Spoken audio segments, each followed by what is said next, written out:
53 নম্বর প্রশ্ন, এক্সের মান নির্ণয় করুন।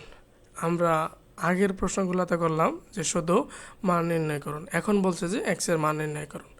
তাহলে এক্সের মান নির্ণয় করার ক্ষেত্রে সূত্রটা হলো, যদি লগ এ পাওয়ার এম ইকুয়াল এক্স হয়, তাহলে এ পাওয়ার এক্স ইকুয়াল এম হবে।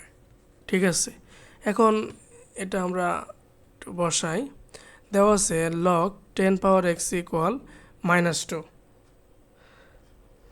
তাহলে এক্স ইকুয়াল আমরা বসাইতে পারবো 10 পাওয়ার -2। 10 পাওয়ার -2 মানে কি 1/10 স্কোয়ার ইকুয়াল 1/100। আর এটা হিসাব করলে হবে 0.01। এটাই হচ্ছে এক্সের মান, অ্যান্সার। পরের প্রশ্নটা হলো, লগ এক্স পাওয়ার 324 ইকুয়াল 4, তাহলে এক্স পাওয়ার 4 ইকুয়াল 324 বা এক্স পাওয়ার 4 ইকুয়াল 324।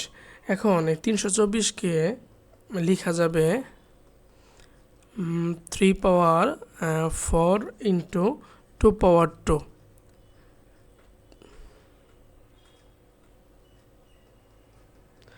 একাশি গুণন 4 সমান 324।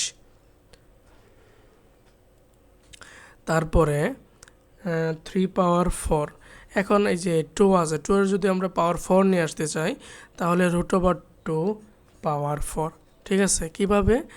যে √2 স্কোয়ার কাটা যাবে, পাওয়ার হচ্ছে আরও 2, তাহলে √2 পাওয়ার হচ্ছে 4। এখন আমরা দেখি যে দুইটার পাওয়ারই কিন্তু সমান, তাহলে 3√2 পাওয়ার হচ্ছে 4।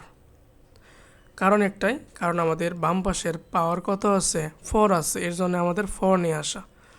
তাহলে এক্স পাওয়ার 4 ইকুয়ালে, তো যেহেতু পাওয়ার সমান ঘাত সমান, তাহলে এর ভিত্তিটাও সমান হয়ে যাবে বা সমান। ঠিক আছে, এই দুইটা প্রশ্ন আশা করি ক্লিয়ার। এবং সূচক লগের কয়েকটা প্রশ্ন আছে, একটু দেখে নিন, এরপরেও আছে, আগেও আছে।